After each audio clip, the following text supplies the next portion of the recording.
नमस्कार मित्रों, मैं किरण आज आपके साथ एक बहुत ही रोचक व्रत के बारे में चर्चा कर रही हूँ। यह व्रत सौभाग्यवती स्त्रियों का मुख्य त्योहार माना जाता है। ये व्रत मुख्यतः ज्येष्ठ कृष्ण की अमावस्या को किया जाता है।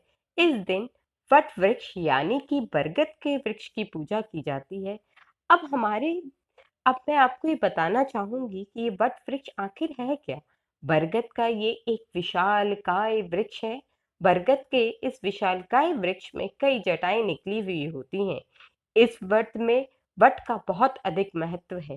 कहते हैं कि इसी पेड़ के नीचे सावित्री ने अपने पति को यमराज से वापस पाया था। सावित्री को देवी का रूप माना जाता है और हिंदू पुराणों में बरगद के पेड़ में ब्रह्मा विष्णु और महेश का वास बताया गया है।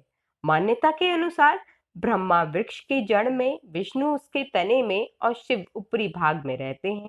यही वजह है कि यह मान्यता मानी जाती है कि इस पेड़ के नीचे अगर कोई पूजा पाठ करी जाए तो उस व्यक्ति की करीबी मनोकामनाएं, उस व्यक्ति के द्वारा की हुई साधनाएं हमेशा फलीभूत होती हैं। अब चलिए हम बात करते हैं कि इस व्रत को किस प्रकार किया जाता है। इस दिन सुहागन स्त्रियां सुबह सुबह उठ के अपने केशों को धोती हैं, स्नान करती हैं, तत्पश्चात पूजा पाठ के लिए तैयार करती हैं। इस दिन ब्रह्मा विष्णु महेश इत्यादि देवी देवताओं की पूजा इत्यादि की जाती है। लेकिन आज हम लॉकडाउन की स्थिति में हैं, इस वजह से हम वट वृक्ष के नीचे जाके पूजा नहीं कर सकते। अगर आपके पास संभव हो तो वट वृक्ष की एक टहनी तोड़ लाएं और उसे किसी कलश में या किसी गमले में लगाकर अपनी कथा सुने और सुनाएं, क्योंकि कथा सुनने और सुनाने का भी बहुत अधिक महत्व माना गया है। इसमें कहा इसके अंदर आप जैसी आपकी स्थिति हो या जैसी आपकी क्षमता हो, उस प्रकार फल फूल मेवे सुहाग का सामान अगर ना भी हो तो भी आप अपनी श्रद्धा भाव के साथ घी का दीपक जला के इस कथा को सुने और सुनाएं और अपनी भगवान से प्रार्थना करें कि आपके पति को एक लंबी दीर्घ आयु और एक अच्छा जीवन प्राप्त हो। अब हम इस कथा को सुनाते हैं। एक समय की बात है, अश्रुपति नामक एक राजा थे। बहुत ही ज्ञानी और परम राजा थे, लेकिन उनकी कोई संतान नहीं थी। संतान प्राप्ति के लिए वे माँ के लगातार उपासना करे चलते थे। एक दिन माता जी को उन पे बहुत प्रसन्न हुई और उन्हें संतान प्राप्ति का वरदान दिया। उन्हें एक कन्या प्राप्ति का वरदान प्राप्त हुआ और जिस फलस्वरूप उनके यहाँ एक सर्वगुण संपन्न कन्या का जन्म हुआ, जिस कन्या का नाम रखा गया सावित्री, जो राजा के आंगन में बहुत ही सुंदर तरीके से पलती फूलती बहुत बड़ी बड़ी होने लगी। अश्रुपति ने लगा कि अब इनके लिए इनके योग्य एक वर का चुनाव करना पड़ेगा। तो अश्रुपति ये नहीं समझ पा रहे थे कि उनके लिए किस प्रकार के वर को चुना जाए, क्योंकि सावित्री एक बहुत ही गुणवान कन्या थी। इस वजह से राजा राजा अपनी पुत्री को कहते हैं कि आप अपने लिए खुद ही वर का वर्ण करें। इस अपने लिए खुद वर का वर्ण करने के लिए सावित्री दूर दूर नगरों को भ्रमण करती हैं, अपने सैनिकों के साथ अपने ऋषियों के आश्रम में भ्रमण करती हैं। फिर जाके उन्हें उनके योग्य पति मिलते हैं, जो मिलते हैं एक जंगल में। जब वो उनको वर्ण कर लेती हैं तो वापस आती हैं और राजा को ये बताती हैं कि मैंने अपने लिए अपना पति चुन लिया है। तभी उस समय वहां महर्षि नारद जी भी उपस्थित होते हैं। वो आदर पूर्वक नारद जी को प्रणाम करती हैं और उनको बताती हैं कि मैंने अपने लिए एक वर चुन लिया है, जो जंगल में निवास करते हैं, जिनके माता पिता अंधे हैं और वो अपने माता पिता की इकलौती आज्ञाकारी संतान है, जिनका नाम सत्यवान है। तब नारद जी ने सत्यवान तथा सावित्री के ग्रहों की गणना करके भूत भूत वर्तमान और भविष्य को देखकर राजा से कहा, राजन, तुम्हारी कन्या ने निसंदेह बहुत ही योग्य वर चुना है। सत्यवान एक गुणी और धर्मात्मा इंसान है, पर इसमें एक परंतु ये इसमें एक भारी दोष है। वो अल्पायु है और एक वर्ष से ज्यादा उसकी आयु नहीं है। ऐसा सुनते ही राजन ने अपनी पुत्री से कहा कि तुम कहीं और विवाह कर लो। ये व्यक्ति तुम्हारे लायक नहीं है। तब सावित्री कहती है कि आर्य कन्याएं जीवन में एक बार ही अपने पति को चुनती हैं। मैंने भी सत्यवान को मन से अपना पति स्वीकार कर लिया है। अब चाहे वो अल्पायु हो या दीर्घायु, मुझे इससे कोई फर्क नहीं पड़ता। सावित्री ने आगे कहा, पिताजी, आर्य कन्याएं अपना पति एक बार ही चुनती है, राजा एक बार ही आज्ञा देता है, पंडित एक बार ही प्रतिज्ञा लेता है तथा कन्यादान भी एक बार ही किया जाता है।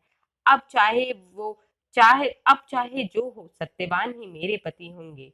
सावित्री के ऐसे दृढ़ विश्वास और वचन सुन के अश्रुपति ने उनका विवाह सत्यवान से कर दिया और सावित्री नारद जी का आशीर्वाद लेते हुए अपने पिता के घर से अपने पति के घर को रवाना हो गई। धीरे धीरे सत्यवती अपने पिता और सास ससुर की सेवा करते हुए अपना जीवन यापन करती रही, लेकिन उनके दिमाग में हमेशा नारद जी के कहे वे वचन ही रहते थे।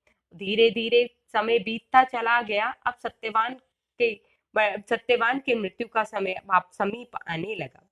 एक दिन वन में सत्यवान सावित्री एक दूसरे के साथ वन में लकड़ियां इकट्ठा करने के लिए निकले और स्वयं लकड़ियां इकट्ठा करने के लिए निकले। सत्यवान एक वृक्ष के पेड़ पर चढ़े और लकड़ियां काटने लगे।